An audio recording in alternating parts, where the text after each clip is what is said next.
Hello and welcome to the Adem of Ulutas podcast. Today we have a great guest. He's a really good friend of mine. We've talked over a lot of things regarding the Turkish mainland.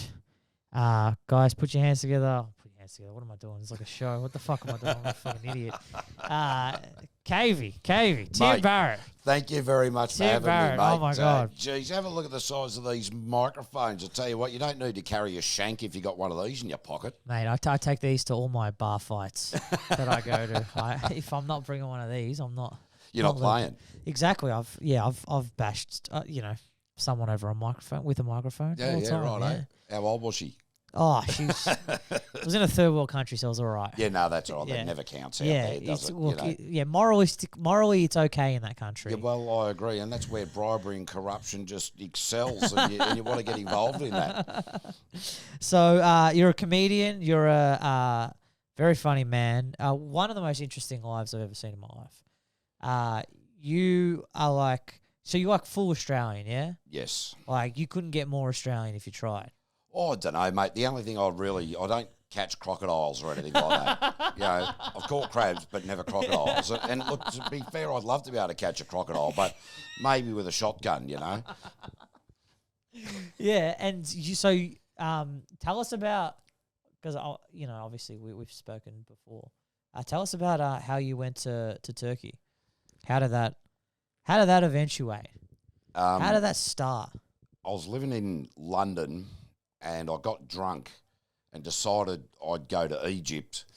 And then I was in Egypt and then sort of went, I'm a bit over Egypt. So I got a flight to Istanbul, and then I was in Turkey, and then wandered down to the Çanakkale, and it happened to be Çanakkale, that's it, and that's Turkish National Day, as well as Anzac Day, or Turkish Memorial Day, or Victory Day, isn't it?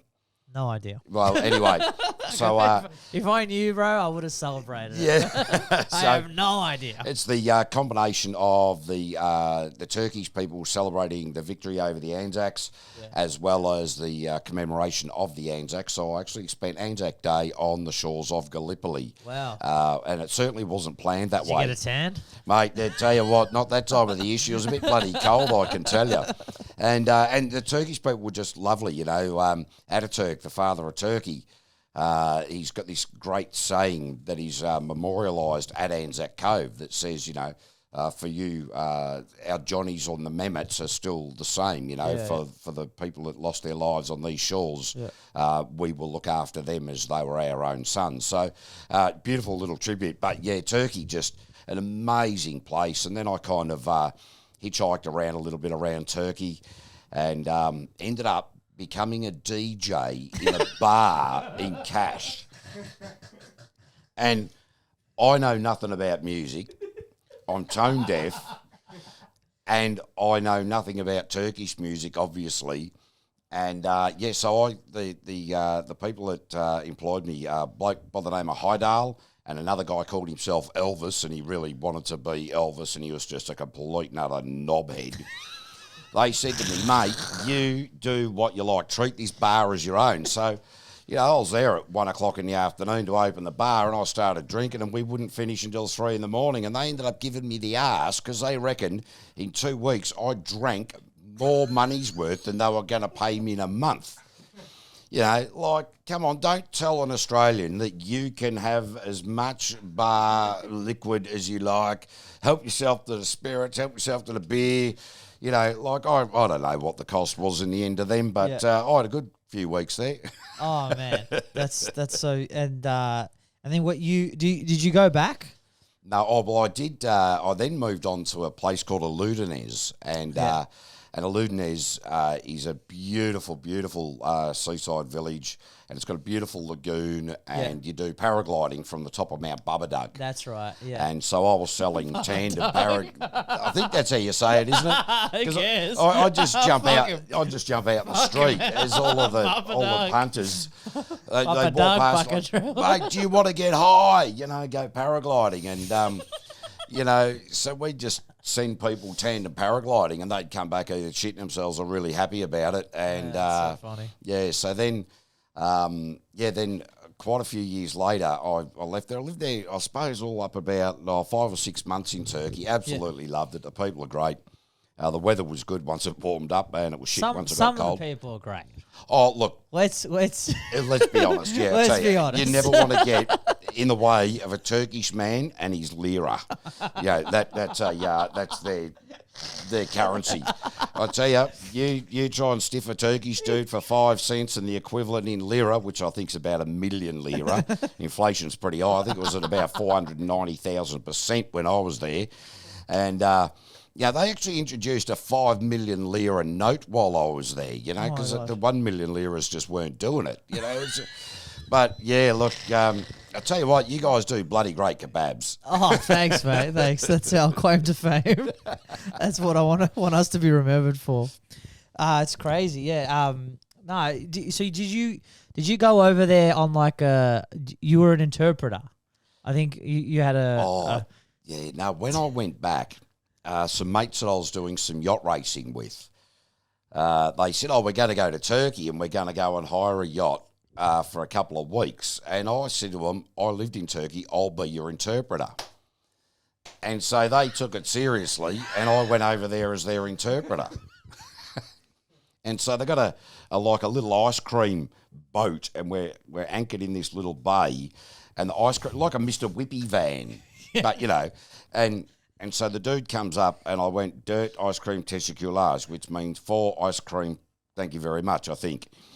And the people, they go, but there's 9 of us. I said, yeah, hang on a second. So I said, again, dirt ice cream testiculars. So I got 8 ice creams. And they're like, what? And I said, well, I only know that dirt is the number 4, and I think testiculars is thank you very much. And they're like, so you have scammed a spot over here as a Turkish interpreter on our boat, and you know the number 4, and thank you very much, you think. Fuck, I was already there, so it didn't matter. Oh, man. Those bars, man, on that coast in Marmaris, it's fucking scam city, man. When I was there, it's just like, I don't know what's going on, but they're just changing prices like you've never seen before. It's crazy. Yeah, they'll sit there and go, like a beer at the time, I think, was about 180,000 lira. Yeah. And you go in the next day and it's 220,000. They go, inflation. And you're like, piss off, mate.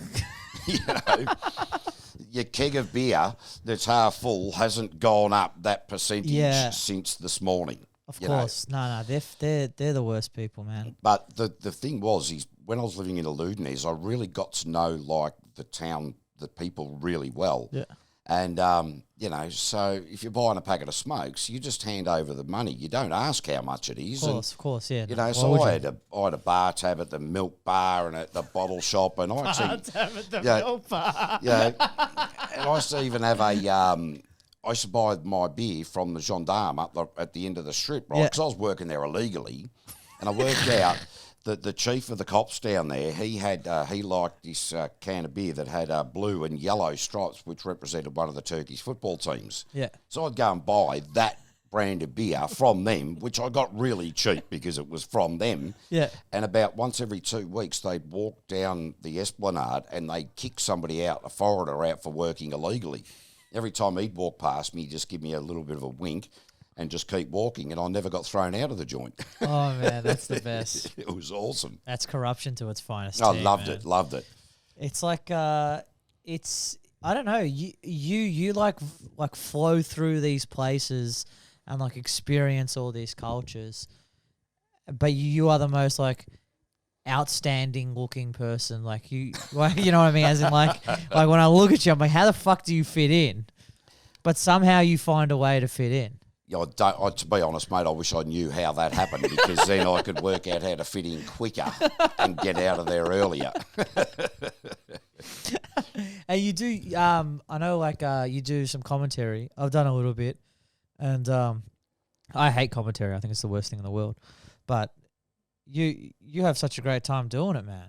Oh, Tell look, us I about love it. that. I commentate a sport called jet sprint boat racing. So we're talking about 14-foot-long tinnies, a driver and a navigator, and they carve a channel out in, say, like a footy field, a few channels out, create a few islands, and then these boats have got up to 1,800 horsepower with roll bars. That's crazy. Yeah, oh, it's mental. You know, they go from 0 to 130 in, 1.6 seconds these days. They're just off their brain. And, I've been in the boats a few times over the years, and, now I'm cured. I just don't need to get in one again. They are just, like, the people are just, I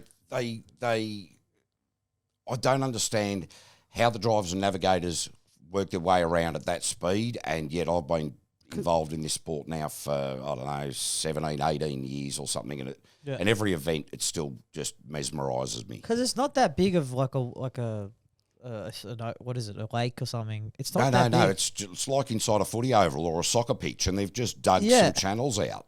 That's and they just fill it up with water. And then they fill out the channels with water, so you've got to navigate around the islands. Oh, my God. It's just amazing to watch. And we did an event in New Zealand, and they dug up the hallowed turf of a rugby pitch for the New Zealand Chiefs, I think it was. And then they dug the channels out, and we had, I think, 22,000 people in the stadium watching these nutters race around. Oh, so they just fill, it's like a big swimming pool. No, it's it's a big swimming pool, but with islands, and you got to dodge the islands. Oh, my fucking God. Any accidents? Big accidents? Oh, plenty, mate. Yeah, they spat one out at Tamora. If you're ever interested, look up Mick Carroll jet sprint crash. Yeah. He sends the boat out the back, and the boat was 75 metres from where it left to where it landed, and it probably went up and landed probably 8 metres and just absolutely destroyed the boat. And they both got out and walked away. Had a bit of a limp, but, they were all right. Walk it off, mate. It's only 75 metres. Exactly. Just fucking work it off. Go to Ulutas, you'll be fine. Yeah, exactly. So, that's a lot of fun. I commentate billy cart racing as well. What's billy cart racing? Like billy carts. They just send billy carts down the hill, and, like the kids where they had the, bit of string and the whatever. Oh, yeah? Yeah, so I do that in Oh, New like Zealand. Red Bull shit. Yeah, like the Red Bull sort of thing. Oh, they do yeah. it in New Zealand, and, just sort of started off as a joke, and they get 4,000 or 5,000 people there to watch it. I never thought you'd be the voice of extreme sports. Oh, well, yeah, billy cart racing. It's quite an amazing stuff. I do a lot of done hydroplane racing, commentated in demolition derbies in Canada and jet sprint boat racing in America, and heaps of other stuff. Even mountain biking, men and women in lycra, which is, that's just fucking weird. Give a man a microphone. You're sort of going, oh, no, man, I can't look you in the eye. You're sweating and you're wearing lycra. You. Teach a man to commentate and he'll have an ocean. Yeah, well, that's it. But, mate, commentaries I find easier than comedy. Oh, it's easier, yeah. Because you're just telling people what they're seeing. Exactly. So all you got to do is keep your eyes open, and that helps. Yeah, of course. Yeah, hopefully you could see it on the monitor or something. Yeah, man, you travel this wild lifestyle. Do you have like a house? Like you live in a home address? You got Yeah. I've been pretty iterant throughout my life, but now I live up in the Dandenong Range. I've got a lovely lady that I beautiful live up there with, and the kids there, about half an hour away, and they're doing well. And I just sort of I don't know. I tend to get a little bit more settled these days, but it used to be what's around the corner, right? Okay. I would need to see what's happening there, and there's nothing happening there. I wonder what's happening around that one. You've got that curiosity. You're just like searching for shit. Yeah. I don't know whether it's. I've never really thought too much about it. I just enjoy it. I'll enjoy getting out and about, and when I'm travelling or all these crazy things happen, because when you're travelling, I've got what I call a traveller's mind. So your mind tends to be a lot more open to what's happening around you when you're outside of your everyday run-of-the-mill sort of go to work, come home, eat dinner, go to, that type of thing. So, all of these weird things just tend to happen when you're travelling. And, I just love that. And, I might be somewhere and people go, come and have a look at, I don't know, the bloody the statue of Euros in London, you know, Cupid or whatever it is. Yeah, whatever the fuck. I really couldn't give two shits. You know, is there a good pub near there? You know, because that's where the stories come from. Ah, okay. So You know. you search for the pubs. Well, not necessarily. Well, yeah, a lot. Yeah. But you know, I think that when you're travelling, meeting people is the key to it. You know, I'm not sure. I don't like going to see the statue of David and go, oh, there's a Amazing. whatever. Yeah, I yeah. enjoyed the statue of David and watching the gypsy kids steal and pickpocket the tourists. You know, that That's was the was real, cool. Yeah. That's Who cares life. about some marble? Yeah, exactly. It's not Well, relevant. I mean, you it's know? all right. I mean, he didn't do a bad job, but, whatever. It's no Mona Lisa. I do love seeing a nice scam. I think me and my family, me and my mum, we actually got scammed in Turkey, and then we like flipped the cards on them. They thought we were like Aussies, and then we just started speaking Turkish to them, and they just like buttoned up like instantly. Yep. Like there was like a cab driver, and he was like, "Oh, where you guys going?" We're like, this place. And then he's like taking the long way, and whatever. We can see it on the map. So like, what are you doing? Yeah. And then my mum just started like screaming at him in Turkish, just like surprise him. They go like nearly crash the car. Mate, they can be, like, it's like every, I think a lot of countries, Turkey, in that people will see that they've got an opportunity to make an extra dollar. But I think that overall, when you get out of the touristy or the tourist sort of The business, hellhole, the honesty is there. But I love the shoe shine dudes in Istanbul, and I'm cruising around in thongs, and they're going, "Oh, shine your shoes." I'm like, I'm wearing thongs, and they're like, "Yeah, I'll shine them anyway." And it's like, "No, you won't," And they were just good fun dudes to hang out with, you know. Actually, I've never seen Star Wars, right? I've seen it once, all of those years, but I went and saw Star Wars in Istanbul, and it was a Turkish dub with English subtitles. And I thought the movie was shit. I don't know what everybody goes on about it for. The worst film I've seen in Turkey. Yeah, mate. It's just ridiculous. I don't even know what episode it was. I haven't bothered watching another one since. I think it had Luke Skywalker or something in it. Yeah. Nah, I don't know how that would have translated. No, well, Lucas Skywalker. that wasn't good. And even the English subtitles are out of whack as well. Oh, yeah, man, it's so bad. They try and learn English, and they're just so terrible at it. That's why. But I did learn some Turkish, like raki. Iraqi. The old ouzo type of drink, You mean Iraqi? Yeah. That was all right. I got into that, and FS was a great FS, beer. Good beer. Tuborg, but when you're buying Tuborg off the chief of police in Ulutas, you drink Tuborg. So you were actually like you brought people from like tourists, and you showed them a good time. No, Is that what you used to do? No, the tourists just used to arrive, and then I'd try and sell them the tandem paragliding flights. But by virtue of being Australian, you got so many people, obviously, from around the world that understand English, and they go, "Where's a good kebab shop?" And I go, "That guy's a good kebab dude," So then I'd get free kebabs, and that's a good restaurant up there, and that's a good high class restaurant to go to. Yeah. And so I had baksheesh deals going everywhere, So, there was a bar called the Buzz Bar, and I just, all right, let's get up to the Buzz Bar, and they'd give me a bottle of tequila every night. Yeah. And I'd just walk around and just give people shots, and then I'd get, half price beers, and everyone would party, and it was good fun. Yeah, man. Good way to live a life. It's just wild how you made that all happen. Yeah, it was just, I don't know how it happened. It just did. Did you where did you grow up? I got older in Mornington, down on the peninsula. Yeah, like my mates grew up. I just got older. They sort of got houses and kids and jobs and all that. Shit.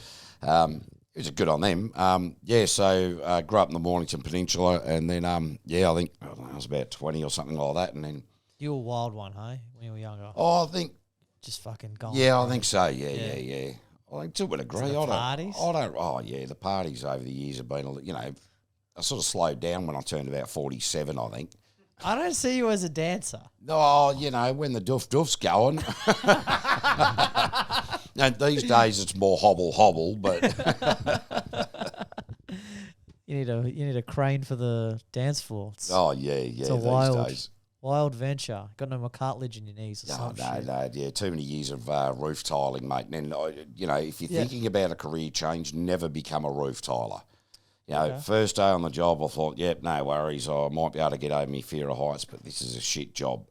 30 years later, it's still a shit job, and I'm still scared of heights. You're still doing it? Oh, no, I'm pretty well. I've got a job to do tomorrow, and I think it's going to be my last roofing job. Hopefully it's not because I fall off and die.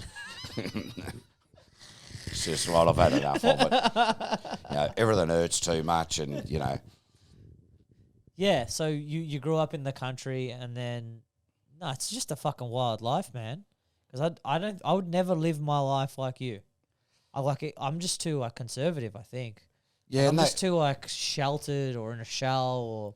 I don't know if it's sheltered or anything like that. I think that I just, I tend to throw a bit of caution to the wind. So like when you get people they'll gamble in business or they'll gamble, at the pokies or cards or whatever it is, I'll sort of gamble. I'd go, I wonder what happens if I end up there and what's going to happen, So what's the biggest gamble you took?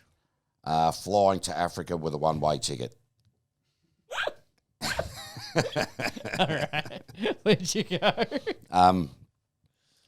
Ended up in Nairobi in Kenya. And, sort of realised when I got there I didn't have a lot of money. I didn't have fuck all. And then ended up getting a job. I met this bloke and then got a job as a trainee tour guide driving people around East Africa. And, so I was... face of East Africa. Oh, yeah, mate, So I'd go, we'd come into Uganda and I'd have the Lonely Planet in the front of the 1972 Bedford four-wheel drive truck. And I'd get there and all the passengers are out the back of it and I'd open it up and go, right, Uganda, oh yeah, place Idi Amin, jump out and go, hey, people, welcome to Uganda. Idi Amin, he was an absolute arsehole. This place has got mountain gorillas and we go and the equator cuts through here and then I'd run back to hang on a second, and then go and then open the next page and go, oh yeah, right, oh yeah, we're chimpanzees and so it was all fairly loose. I drove for a company called Africa Explored, and the truck was that shit, and I managed to get a trainee tour driver called Chappie, still a good mate of mine, and he's an unbelievable mechanic, and like the truck broke down that often. It caught fire once, so we had to get the passengers to push start the truck every morning. No, these are paying passengers. We broke the springs in the truck. We had to replace 3 gearboxes, and this is all in a 5-week tour. And so Africa Explored largely became Africa Ignored, Yeah. But it was good fun, Sounds like you fucking had a ball, man. Yeah, we just sort of made it a little bit up as we went, and we're trying to get through the Serengeti to see the migration of the wildebeest, and then that all fell over because it was all flooding through the Serengeti, and we couldn't get through there. So we ended up in Kisoro, which is in Uganda, and it borders the Congo and Rwanda, and they were at war. There's a civil war going on, and we were to see the mountain gorillas in their natural habitat. And there was a Kiwi fella, and I called him Gandhi, so old Alan Colley. Man, he had bent legs, and he was about as old as Gandhi as well. His name was Steve. And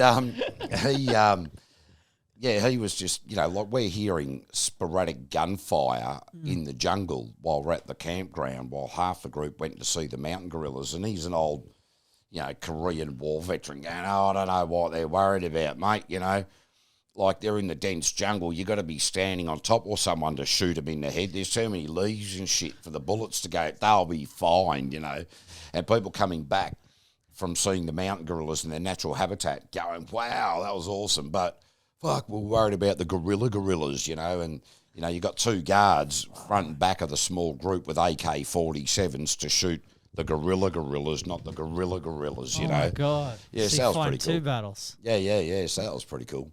Jeez. Nobody died. Nah, no one would have died on that trip. There's only wildlife and people with guns. Exactly. No one died. No one ever dies in those places. Yeah.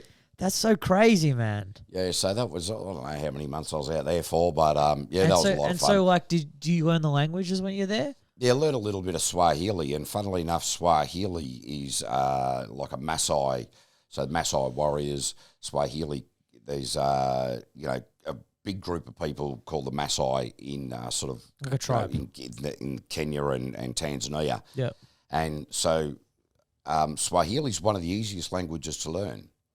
You hear the Lion King, the song, is pretty much, and I forget how it goes now, but the Lion King goes, Habari Sana, which means I see you, you see me, no worries. And that's the start of basic conversation. And okay. Yeah, and so that's what that whole song is. Yeah. And so once you learn the song, you actually learn how to speak. So, yeah, it was quite an easy language to learn the basics of. All you need is an iPod. Yeah, well, that's it. But back in the day, mate, it was a old cassette tape. Man, that's wild. Yeah, sales. Africa is just so raw, so beautiful. And people go there to see all of the animals, of course. Like you've got the lions and the elephants and all that sort of stuff. And so many people would come on the tour and they go, "Oh, we want to see tigers." It's like, mate, wrong continent. Tigers, they're in Asia. You're in Africa. But we want to see lions and tigers. Well, you're not going to fucking see them in Africa, man. Fuck off. Go to a zoo. Exactly. Yeah. That's fucking crazy. How did you go with like dating when you were there? Did you date many people in Africa? Oh, I can't say too much about that, really. Being a truck driver. Nah, it was all pretty good, That's a wild place. Yeah. So what? Just the tourists? Yeah. Easy. It is what it is. I won't say too much about that. No. It was Don't get self-conscious. Yeah, now, no. Adam, there was a Sheila that I was sort of seeing a little bit. She was over there for a little bit, and then she took off back over to the UK, Pongolia. Pongolia? I don't know. I just call England Pongolia. Pommies, and they got heads like Mongolians. I don't know. I don't even know how that really works, but.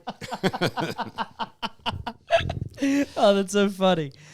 You did some exploring in the Antarctic. Yeah, and I know for a fact that the Earth is flat. So how were you able to like go to the end of the Earth? Did you fall off, and how did you get back up? Well, basically, when I fell off the edge, I just had a really big, long rope. And then what I did, it's like a giant swing, and then you just sort of get the momentum, and it's like the playground, and you just swing, but instead of jumping off, you hook yourself up back over the other side. I heard when you fall off, you land in Beijing. Oh, no, surprisingly, no, it's only, you dig a hole to get through to Beijing. Oh, okay. Yes, that's what I meant, same thing. You got to dig the hole to China. Yes, no, but, the big pendulum got you up and around, and, you're fine. Did you have any experience with aliens? Only on LSD. Hey, you've actually met aliens? No, not well, I thought I did once, but, no, I didn't. What happened? Oh, well, you're sort of sitting there out in the backyard, and, you're looking at a lemon tree, and all of a sudden the whole thing just sort of transformed into an alien, and then you realise it's a lemon. I actually knew they hid in lemon trees. That's a Turkish wives' tale. Yeah, it is, isn't it? They used to tell people, don't piss on the lemon tree. There's an alien inside. So tell us about the ventures in the freezing Africa, because I know you lost like 3 toes. Yeah. Just say like wrong facts. I don't give a fuck. No, I was in. I used to produce a community TV program called On the Water. So it was anything to do really? with Channel 31 was seen right around Australia. It's quite a few years ago now. Is that like River Monsters? No, that was just sort of anything to do with on the water. So if you had a skim board, we'd do a story on that, or we did a story on ships and refugees, yacht racing. We didn't do refugees, which is a bit of a shame.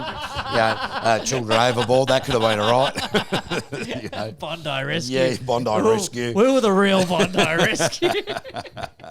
Actually, we didn't do anything. We did chicks in surf boats and that sort of thing. Anyway, that's when they first got their licenses. Oh, the first mate, were allowed to do it was amazing. You got these absolutely fit young ladies, really attractive, and two cameramen who were just ogling them. And I'm like, dudes, you are just looking like, you've come out of the bushes. Just, we're here to film these lovely ladies. Just stop dribbling everywhere. Put your eye to the camera. And, it was sort of like, oh, no, it was a bit embarrassing. Babe watch. It was Babe watch. Babe watch. So, I was fortunate enough to sail from Tasmania, from Hobart, and then we were aiming to get down to Mawson's Hut, which is on the Victoria Bay. And as we were heading down there, we got hit by a massive storm. A dude fell over the side. We got him back on within 8 minutes, just through to the sheer skill of the skipper in a 10-metre sea and 40 knots of breeze, so about sort of 70 kilometres at the time as the storm was building.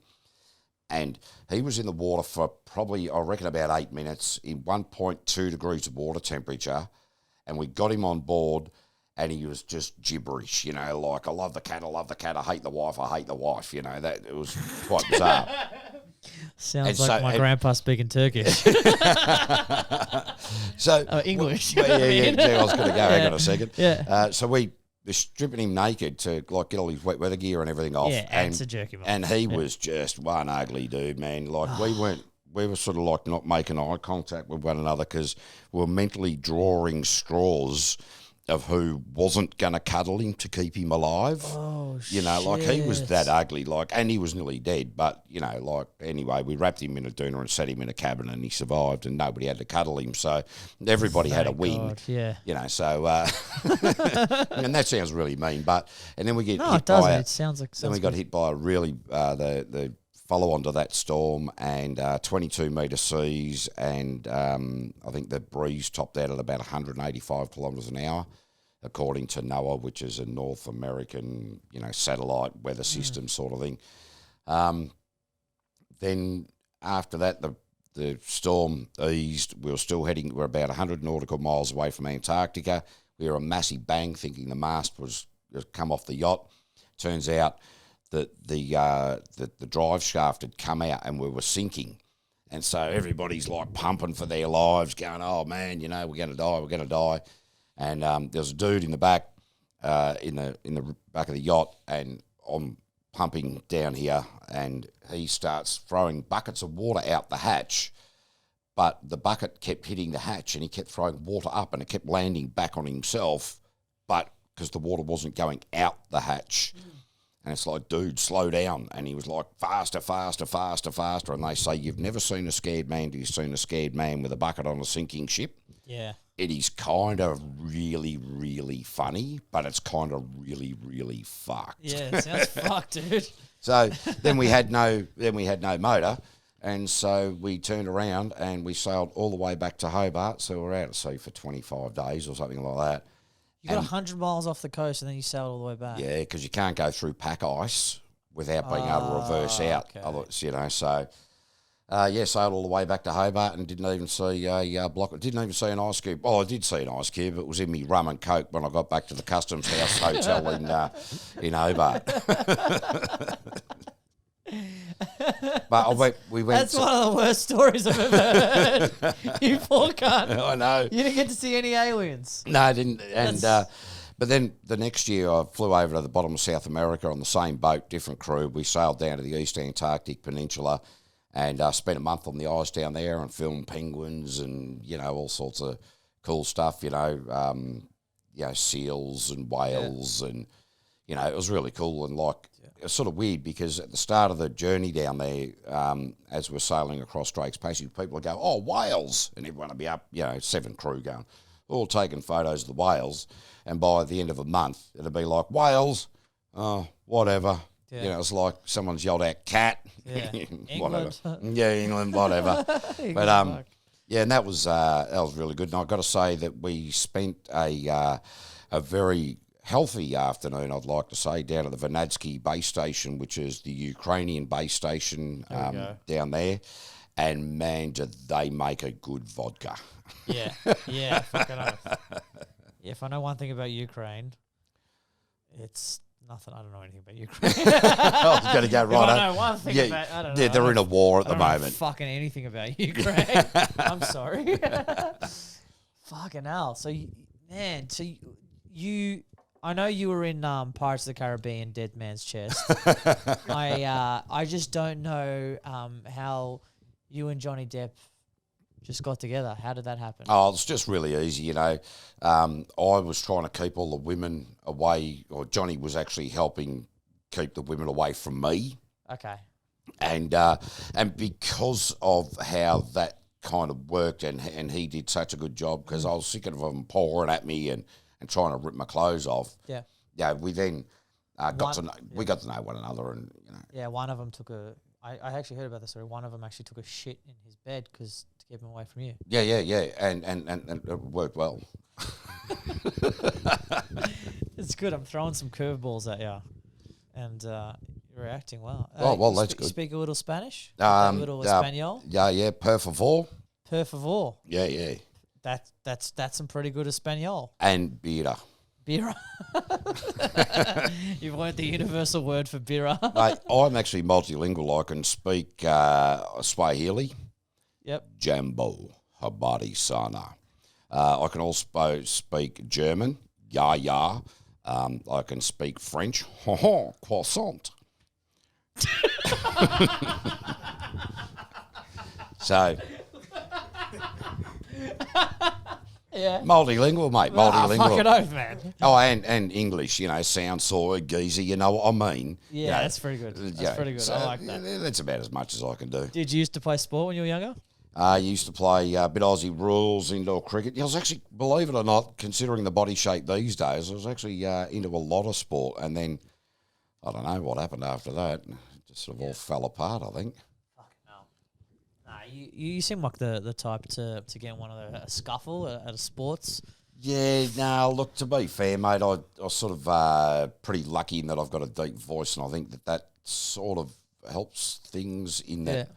Because I won my last fight, you know, the old saying, by 150 metres, you know, like, you know, I can't fight for shit. It's like you're trying to invade a house and then you hear a deep-throated dog, like a deep, you know, it's like a Doberman. You're like, oh, fuck. And then you're like, get the fuck. You told me about you get into a couple of bar fights. Yeah, look, I got into one a few years back, and yeah, it was an interesting one. I said to the bloke, righto, outside, and then I thought, what am I doing? I can't fight. This isn't real smart. And I couldn't find the exit. and I said to him, righto, mate, and it was sort of it was a pretty rough sort of pub, and I was only sort of really new to the pub. And, righto, mate, you have the first swing, and he went bang, he stuck one right in my chin, and I thought, oh, shit, I can't move. Like, I couldn't move my hands, and I'm just like, but it hasn't knocked me over, and I've gone, you better have another crack, mate. And he's gone bang right in my chin. I'm like, oh, get fucked. That really, ow. I said, well, mate, you've got two choices. You either go in there and you buy me a beer, or you turn your back and you fuck off right now. And he just looked at me and went, wow, I know they were two good punches. Yeah. And he just turned and walked away and headed towards a train station. I walked back into the bar, hit the door, leaned up against the bar, and people just looking at me. I got blood coming off my chin, and they're like, holy fuck, man. And I'm like, and let that be a lesson to him.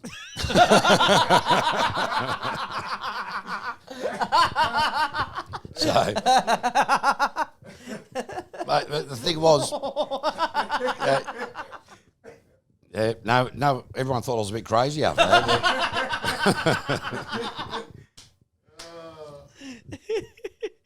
Oh, that's so good. But that same bar, actually, I was there, you know, because now I've sort of got a bit of a weird reputation, and this happened. And so Friday night, plenty of people in there having a beer. Somebody says to me, oh, there's a bloke, trying to chat up your missus. I went, whatever. I don't care. She'll be all right. Don't worry about it.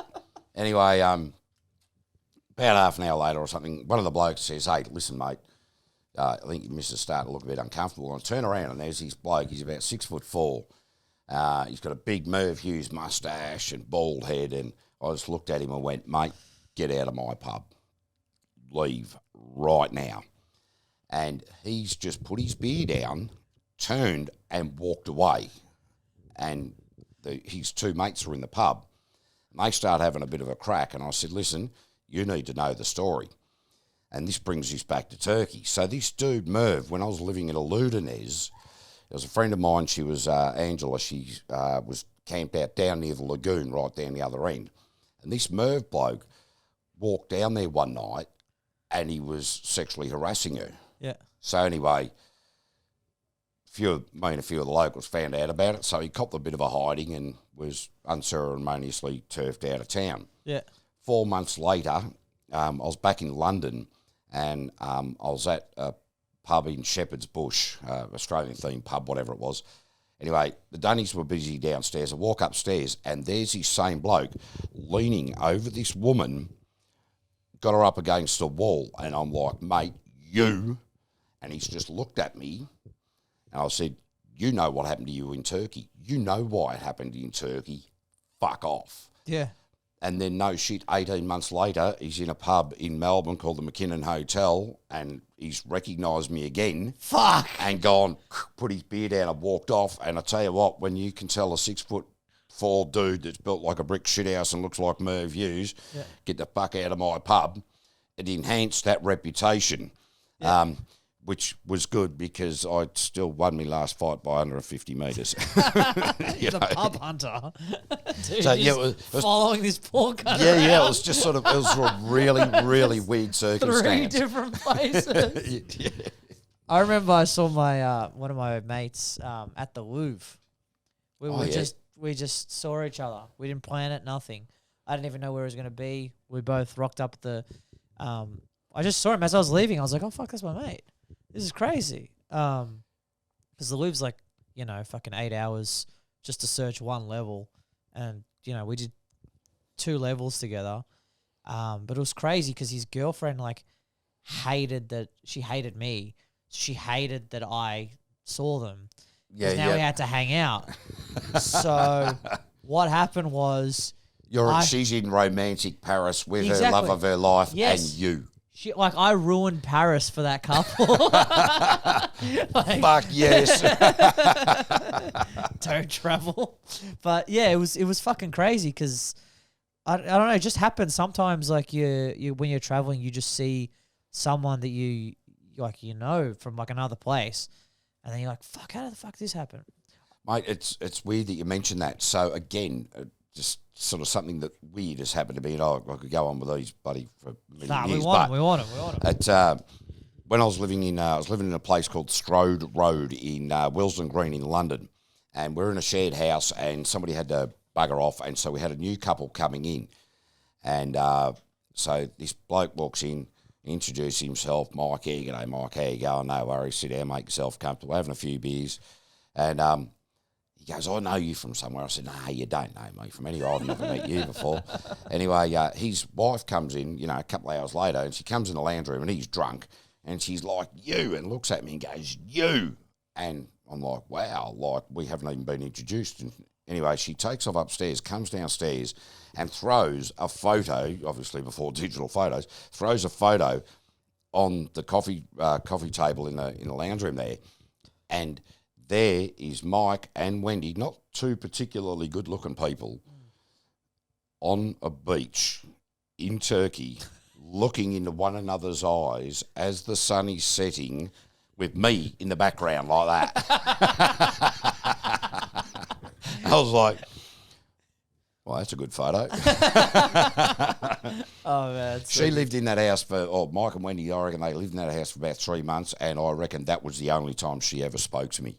Man. Yeah, that's yeah, she fucking got real wild. dirty. But I mean, seriously, I mean, they had heads like they've fallen out the ugly tree and hit every branch. You know, like they were just. Yeah. What are they I complaining mean, about? lovely. Well, I imagine she would have been. Well, she wasn't. She was a bitch, but he was Yeah. not a bad bloke. Ugly and a bitch. That's the Yeah, two yeah, worst yeah. I things mean, you can be on earth. Yeah, exactly. And yeah.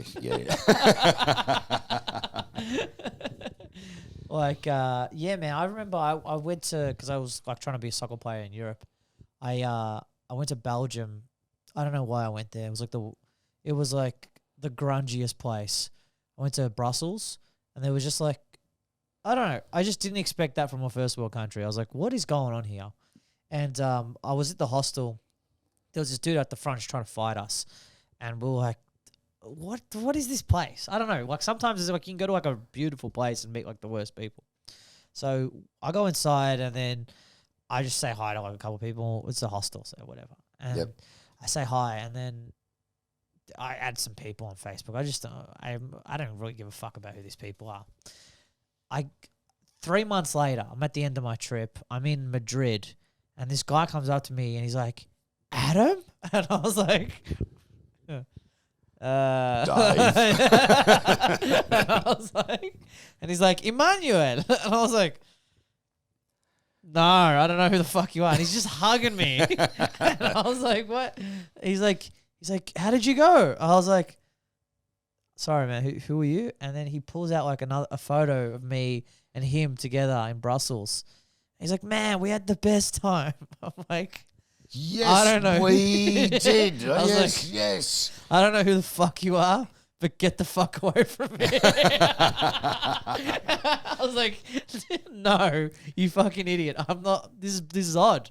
Like, I can't remember, like 3 months Did he ago. roofie you? I don't know, man, but fuck. I didn't do So it how under did you drugs. go? You were over there trying to get into toe tapping Nancy boys, sort of, you know. Yeah, that's what I call. it was playing gay ball for a little bit. Yeah, no, I don't call it gay ball. I made that mistake when I was working in. I was delivering beer out of a brewery in London. Yeah. And I walked into the smoko room one day and said, "Oh, who's going to win the toe tapper Nancy boy game this weekend?" I'll tell you what, when you got 60 beer delivery dudes, it went down like just fuck it. It went down like a cold cup of vomit, really. Yeah. So how did you go with your toe tapper Nancy boy thing? Yeah, I trialed in like Italy and Spain. Didn't make it. Yeah. Yeah, but you're sitting there saying that you're conservative, but you buggered off over to Italy and Spain. Yeah, look. I wanted to amplify your story. So what were you being? Were you trying to be a goalkeeper I was or trying to be a a twink. goal kicker or a goal protector? It's pretty much just a twink, man. That's What's about a it. twink? Just a little gay boy. Oh, right. Is Playing- that like the orange dude? Yes. Right, Yeah, okay, just yeah. playing the ball, filling up the drinks for the boys. Yeah, yeah, yeah. You know, ass taps, all that stuff. Oh, yeah, right on. Well done. So how did you meet anyone famous? I didn't. I actually, did I meet anyone famous? Yeah, like I Messi or Maradona or, I don't know. Actually, I did meet. I met some. I got into like a vlog of like some famous YouTuber who was like really big at the time, and we were in Turkey together, and we hopped on a plane, but it was like during winter, and it was like Pegasus Airways. And, Oh, yeah, beauty. That's what you want is Yeah. wings with a horse attached to it, because if- that's going to be just so aerodynamic. if there's a company I want to travel with, it's a Turkish company with a Greek mythology as, Yeah, exactly. as the character. You're not I only want it to mixing be- your metaphors, you're mixing your gods. And, Exactly. Next stop, Zeus Airlines. So it was middle of winter.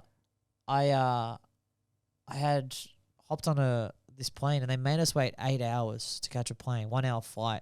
We waited 8 hours, and we're like, "What's the hold up?" They're like, "We're heating up the engine." I'm like, "What are you talking about?" And it was so crazy because we're going to Budapest, and they had to give us food. They had to give us like a food after like 4 hours. If they make us wait, they have to give us food. Because they made us wait 8 hours, at the 5th hour mark, they put us on the plane.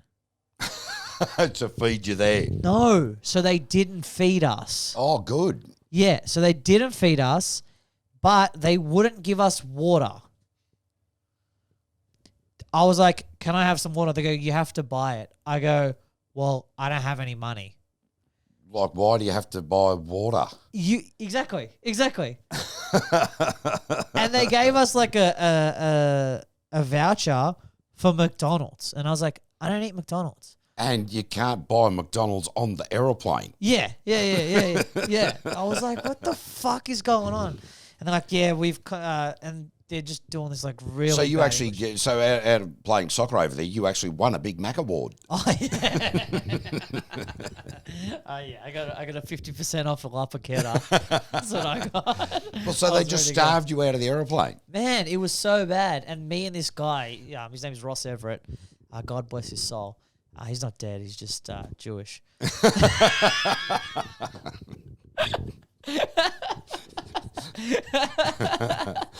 And we had the best time. We just turned he was a comedian actually, like a bad one, and as in like he'd just do online stuff, and like I think he came to Adelaide and did like Adelaide Comedy Festival. Yeah, right. He travelled from America to do Adelaide Comedy Festival. Just shows you the height of his career. And for some reason, we were just best mates. And then he told me he was Jewish, and I was like, oh, that's cool, man. I've never met a Jew before, but fuck it. Oh, let's do it. Yeah, whatever. We're in Let's Hungary. do it. Yeah, I was like, let's do it. But the most awkward thing happened. I think I experienced racism. It was pretty bad, actually. But I just ignored it. We went to the baths in Budapest. They're called like Szczesny baths or something. Oh yeah, where you get those big ugly men and they sort of give you a bit of a rub down with a loofah. Nah, it's like an open thing, but it's like hot baths. It's like a pool, but it's like a bath. Yeah, and you do it at night, whatever. Anyways, sounds romantic. Oh, it's beautiful. Yeah, Hungary's like the second most Jewy populated place in the world. Second biggest synagogues there. Yeah, wow. Whatever, which is like, yeah, I don't know. He mentioned that like a few hundred times. So we sitting in there in the water, and then these two Jewish guys came up to him and started talking to him because he had like a little GoPro and whatever. He's filming a vlog, and then they were like to him, they're like, "Why are you with the Arab?" Yeah. And he's like, and he's like, I don't know, like, he's just turned into like a little girl. He's like, I like peace. I'm more of a peace guy. And they were just staring at me for like fucking 3 minutes. It's like a public pool. Like, I was like, relax, dude. This is a public pool. And then I kind of noticed, and I was like, oh, what did you say to him? Because they started speaking Hebrew. Yeah, yep. And I was like, what did you say to him? He's like, oh, no, we want peace as well. I'm like, what the fuck are you talking about, mate? We are not, you and me are not at war. We've been hanging out for a couple of days.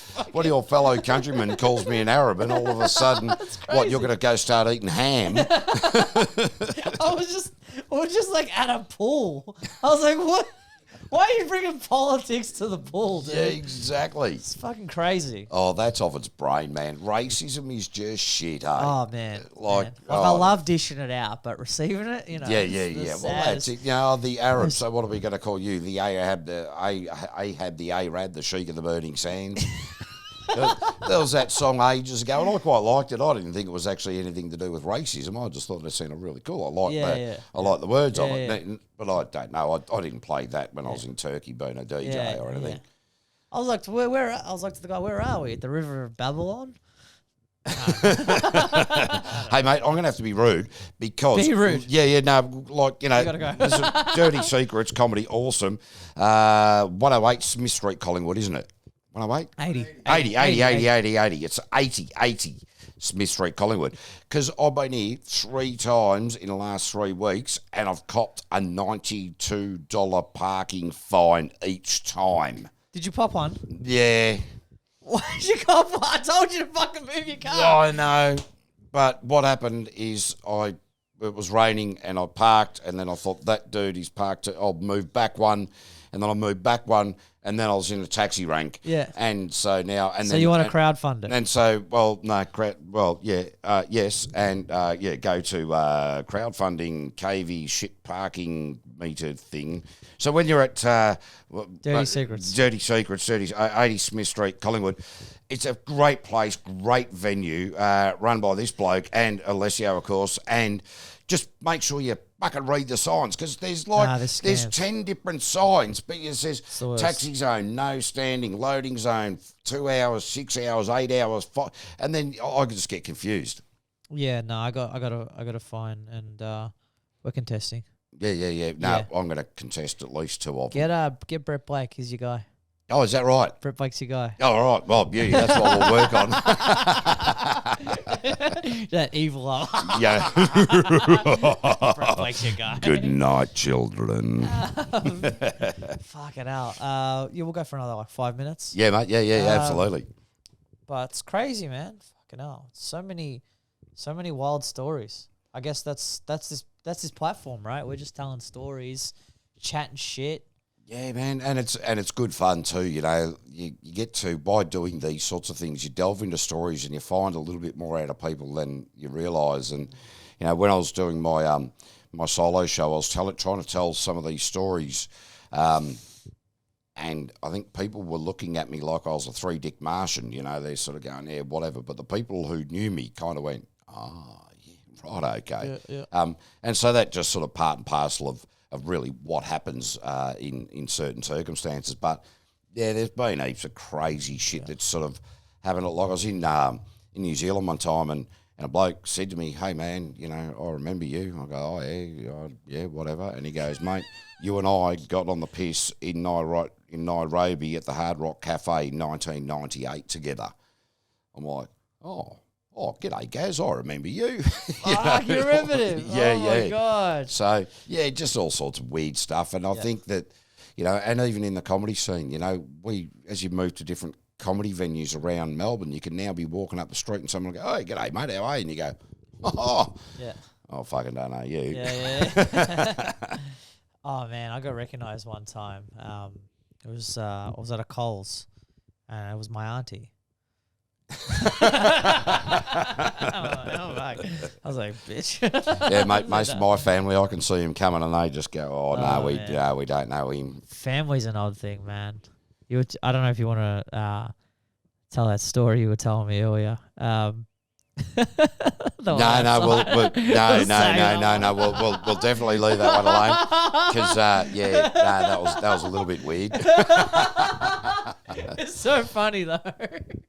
Yeah, no, I was just, just had a bloody,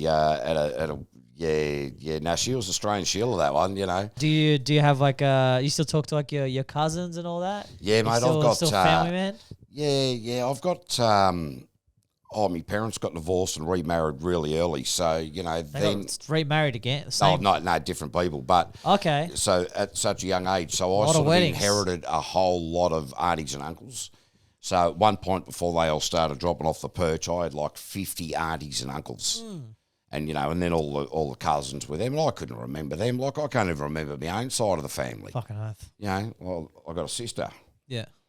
You know, and some step family, and I forget who they are.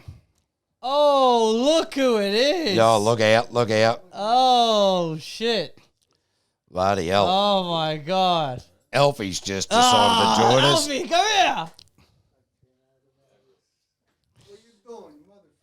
Yeah. Alfie, how are you, man? Good to see you, mate. All right. How are you? All right, we'll end this. Give us a sec. I'll just speak into the camera. Yeah. Fucking hell. Anything else you want to talk about? Nah, mate. Otherwise, we'll be for 400 more years, and I've got to get home and eat a bowl of cereal for dinner. Oh my God. Oh yeah, we're doing a podcast. Yeah. All right. Anything you want to plug? Get on off your Facebook. I tried to register off your Facebook. They wouldn't let me. I don't know why. But anyway, Caveman-Cavey, so I don't even know how to do that. We'll try that again. Off your Facebook, Caveman-Cavey, Cavie, and I think Instagram. I'm on Instagram. I don't know how to use it. And I think that's caveman.cavey. And if there's anyone out there who's prepared to help with Instagram, that'd be awesome. How are they going to contact you? Yeah, no. Well, on Facebook. Yeah, easy. Or through you. Yeah, through me. Yeah, message me. Yeah, Yeah, Oh, that'll sweet, do. That'll sweet. do. That'll do. All right, thank you guys so much, and that's been an episode of the Adem of Ulutas podcast. Thank you so much. Hey, mate, it's been awesome. Thanks for having so me, much, man. Really Anytime. appreciate it. All right, thanks a lot. Thanks. Shit hot and shiny. Hooroo.